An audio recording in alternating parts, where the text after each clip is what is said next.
حاميم لا ينصرون. حاميم لا ينصرون. These are not verses from the Quran that you have heard recited, and you may have never recited these words yourself. But I want to actually start with the most practical thing that I can give you from this khutbah before I tell a single story. And that is what is authentically narrated from the Prophet ﷺ, that the companions of the Messenger of Allah ﷺ said that he said to us ﷺ, that if you go out on an expedition and you are taken by a surprise attack, say, Hamim la yunsarun. Hamim, they will not be victorious. Hamim, they will not be victorious. And subhanAllah, it's a profound statement that the Prophet ﷺ is giving that clearly has a material manifestation in real time when a people are suffering a scary situation. And there is an equivalent to this on a personal level. That the Prophet ﷺ taught us that when we experience a moment of doubt, that when the shaitan comes to us and he takes us from a journey of admiring the creation of Allah subhanahu wa ta'ala to then questioning whether or not there is a creator in the first place, he said at that moment, say, Amantu billah, I believe in Allah. I believe in Allah. And it will repel the shaitan. Affirm your belief in Allah subhanahu wa ta'ala at the moment that doubt hits, and then you will not allow it to settle in your heart. And in this situation, the Prophet ﷺ gives us another affirmation. Hamim la yunsarun. And I want you to think about it every single time you turn on the news and every single time you follow the cycle and you feel like another devastating twist has happened and it feels like there is no path to victory. La yunsarun, they will not be victorious. It emanates from the same spirit that the Prophet ﷺ acted upon in the Quran. That when they see the opposing army and it appears to be very large, and when the numbers seem not to be in their favor, they say, Hasbunallah wa ni'mal wakil. Allah is sufficient for us and He is the best protector. The same words that Ibrahim alayhi salam, that Abraham, peace be upon him, said as he was being thrown into the fire. But I want to stick with this one for a moment. Hamim la yunsarun. They will not be victorious. How will we be victorious? They will not be victorious. When will we be victorious? They will not be victorious. And it's one thing to say it from here, it's another thing to say it from here. La yunsarun. They will not be victorious. Now I take you to a story. We are 300 days into a genocide in Gaza. The death toll is enormous. There have been more children killed in Gaza in the last 10 months than there have been in all combat zones put together over the last 5 years around the entire world. There are more child amputees in Gaza than child amputees in any place in the world. And there is a pharaoh that gloats and that laughs in front of a TV screen, and you see it. And like every human being, and any person who has an ounce of empathy in their heart, it hurts for a moment. And then that moment carries on and it becomes a day. And you can choose at that point to either become indifferent or deflated and despondent, or to renew your trust in Allah subhanahu wa ta'ala.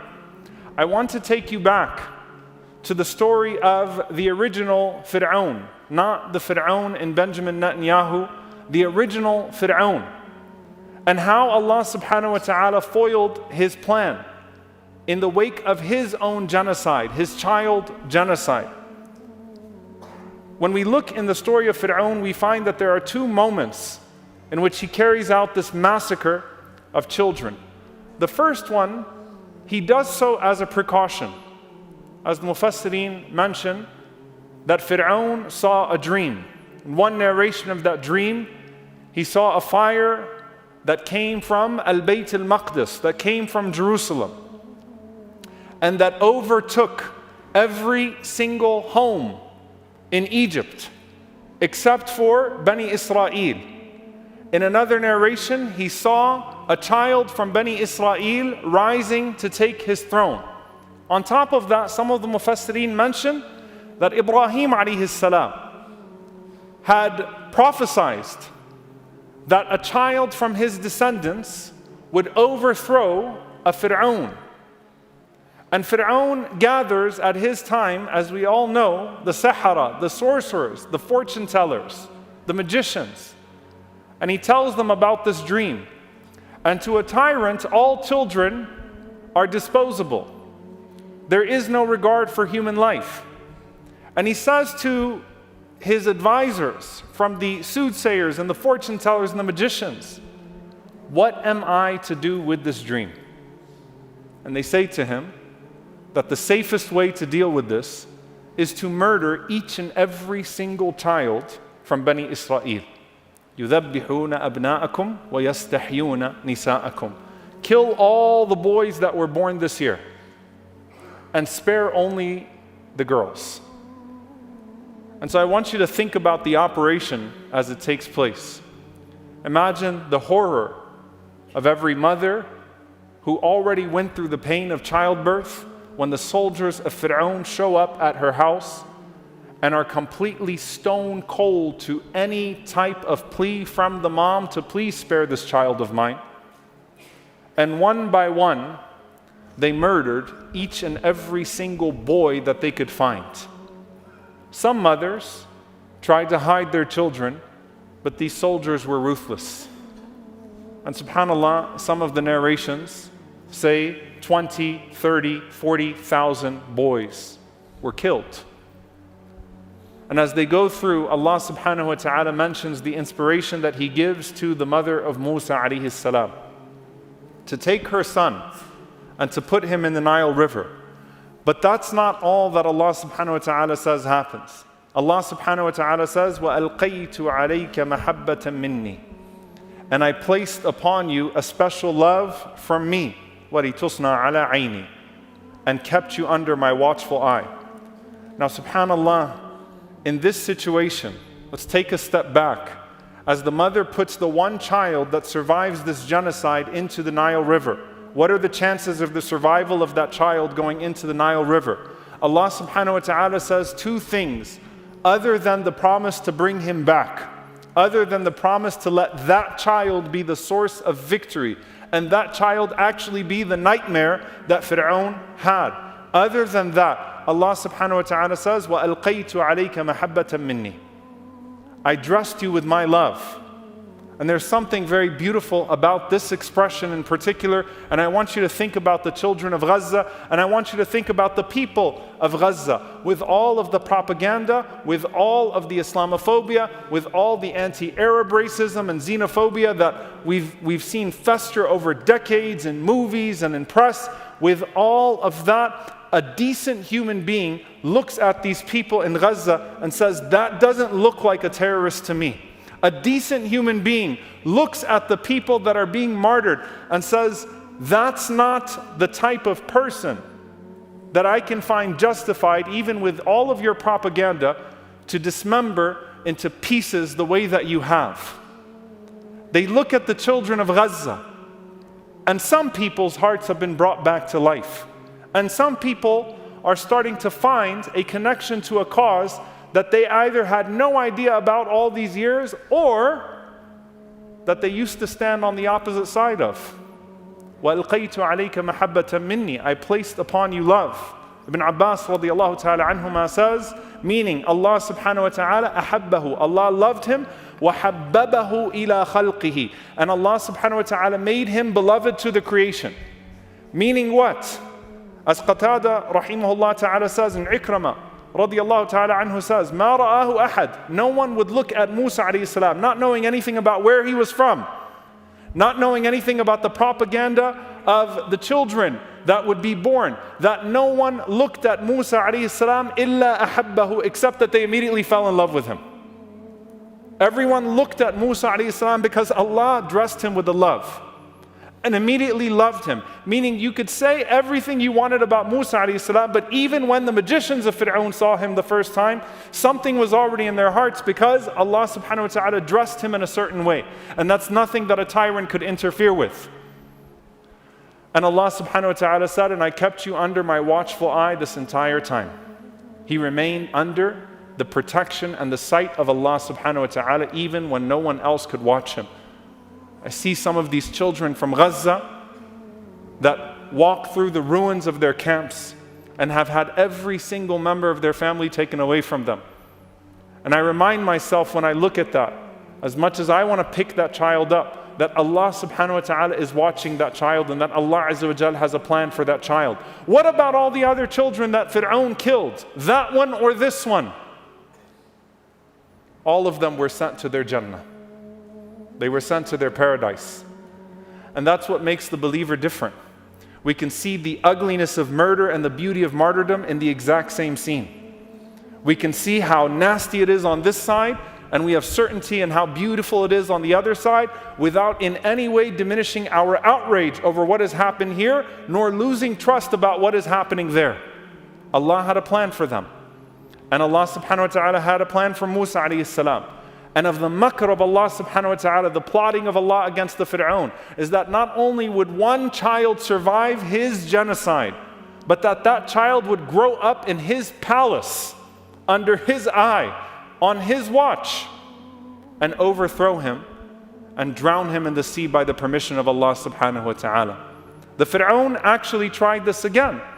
And this is what the scholars mention, that there's a second incident where Allah subhanahu wa ta'ala speaks about it in Surah Al-A'raf, where Fir'aun mentions سَنُقَتِّلُ أَبْنَاءَهُمْ وَنَسْتَحْيِي نِسَاءَهُمْ وَإِنَّا فَوْقَهُمْ قَاهِرُونَ, that we're going to kill all of their boys and we're going to spare their girls, and we will usher in an era of complete dominance over them. And this was after Musa alayhi salam had believers with him. Fir'aun said, I know how to deal with this. I'll just kill all of their children. I know exactly how to deal with this. I have the playbook. Murder their children. But the one child he couldn't murder, the one child he missed, became the reason for his complete downfall. Because Allah subhanahu wa ta'ala does not miss. La yunsarun. They will not be victorious. Say it from the heart, the same heart that's heartbroken over the murder and that has faith in what comes after martyrdom. Hamim la yunsarun.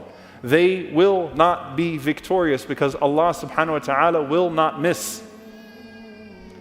Is it one of the amputees that has been thrown away into a bordering country where he or she is not wanted? Is it one of the children who's growing up in the refugee camp and who now has a sense of purpose when their childhood was stolen away from them as to what they want to live the rest of their life doing and what they want to meet after death? What is it? Allah subhanahu wa ta'ala has a plan. And the tyrant always misses someone. The tyrant always misses a detail. Allah subhanahu wa ta'ala never misses. And Allah subhanahu wa ta'ala never loses sight of the details. Dear brothers and sisters, it's hot outside, so I'm going to wrap this khutbah up, inshallah ta'ala, to spare the people that are sitting outside. There are times where we're going to get hit hard. We're going to cry a lot, we're going to feel a lot of pain, and we're going to wonder, now what? And those are the times that it becomes that much more important for you to lean back on the promise of Allah subhanahu wa ta'ala and to remember that it was not your victory to start with. And also, that true victory is found in the willingness to sacrifice for Allah subhanahu wa ta'ala and the willingness to stand up. And that idea of sacrifice, that idea of freedom, that idea of standing up is resonating now around the world, not just in the Gaza Strip, in ways that it never has before. Al-Bara radiyallahu ta'ala anhu says, قَالَ تَعُدُّونَ أَنْتُمُ الْفَتْحَ فَتْحَ مَكَّةِ. He said that you people consider the victory, the conquest, to be the conquest of Mecca. وَقَدْ كَانَ فَتْحُ مَكَّةَ فَتْحًا. And indeed, the conquest of Mecca was a victory. وَنَحْنُ نَعُدُّ الْفَتْحَ بَيْعَةُ الرِّضْوَانِ يَوْمَ الْحُدَيْبِيَّةِ. As for us, we see the true victory having come under the tree when we pledged with the Prophet ﷺ in the midst of negotiations that some people saw as a humiliation for the Muslims and a sign of weakness. It was in that there was a willingness to sacrifice that Allah subhanahu wa ta'ala rewarded, and that doors were opened that they could not see, even if it wasn't the ultimate door that they wanted to be opened. There's something I want to remind you of with the death and destruction. SubhanAllah, the man who said this quote, a man by the name of Medgar Evers, famous civil rights icon in the 1960s. He has a famous quote that says, "You can kill a man, but you can't kill an idea." It's actually a quote that was on the funeral program of Al-Hajj Malik al-Shabazz, rahimahullah, who was murdered at the age of 39, who we're still talking about today. He would have been 100 years old next year. You can kill a man, but you can't kill an idea. If you go to the driveway of Medgar Evers in Jackson, Mississippi, the blood from when he was shot still stains the driveway. You actually stand in the blood of a man. You can kill a man, but you can't kill an idea. And that is the mistake and the miscalculation of every single tyrant, of every single pharaoh. You can kill a man, but you can't kill an idea. Alhamdulillah for an idea that is so potent, that is so pervasive, that it has spread throughout the world, and that we are, bi'idhnillahi ta'ala, nurturing in the hearts of our next generations. Alhamdulillah for that. And when we see the pain, I leave you with this dua of the Prophet sallallahu alaihi wasallam. As Abdullah ibn Umar radiallahu ta'ala anhuma mentioned, he said that we went out on the day of Badr, that the Prophet sallallahu alaihi wasallam kharaja yawma badrin. He went out on the day of Badr and he had 315 people with him. And he made the following dua: Allahumma innahum hufatun. Oh Allah, they are naked. Oh Allah, they are barefoot. Fahmilhum. Allahumma innahum hufatun. Oh Allah, they are barefoot, so provide for them mounts. Allahumma innahum uratun. Faksuhum. Oh Allah, they are naked, so clothe them. Allahumma innahum ji'a'un. Fa'ashbi'hum. Oh Allah, they are hungry, so feed them. Allahumma innahum hufatun. Fahmilhum. Oh Allah, they are barefoot, so give them something to ride upon. Allahumma innahum uratun. Faksuhum. Oh Allah, they are naked, so clothe them. Allahumma innahum ji'a'un. فأشبعهم. Oh Allah, they are hungry, so feed them. And he says, radiyallahu ta'ala anhu, ففتح الله له يوم بدر فانقلبوا حين انقلبوا وما منهم رجل إلا وقد رجع بجمل أو جملين واكتسوا وشبعوا. He said that the Prophet ﷺ left the battle of Badr, and not a single person that was with him came out of that battle except that he had a camel or two camels, and that he was fully clothed and had extra accessories, and that they had something to fill their stomachs with. And so we complain to Allah subhanahu wa ta'ala, Oh Allah, our people are hungry, so feed them. Oh Allah, our people are naked, so clothe them. Oh Allah, our people do not have clean water, so provide them clean water. Oh Allah, our people are under the most mischievous and evil tyrant that we have known in our lifetime. Oh Allah, so grant them victory. Oh Allah, our people are desperate, so give them hope. Oh Allah, our people are feeling neglected, so oh Allah, be with them. Oh Allah, our people are sad. Oh Allah, grant them happiness. Oh Allah, our people have been betrayed, so oh Allah, be their guardian. Oh Allah, our people have been cut off. Oh Allah, place us in solidarity with them. Oh Allah, grant our people in Gaza and the oppressed all over the world victory. Allahumma ameen.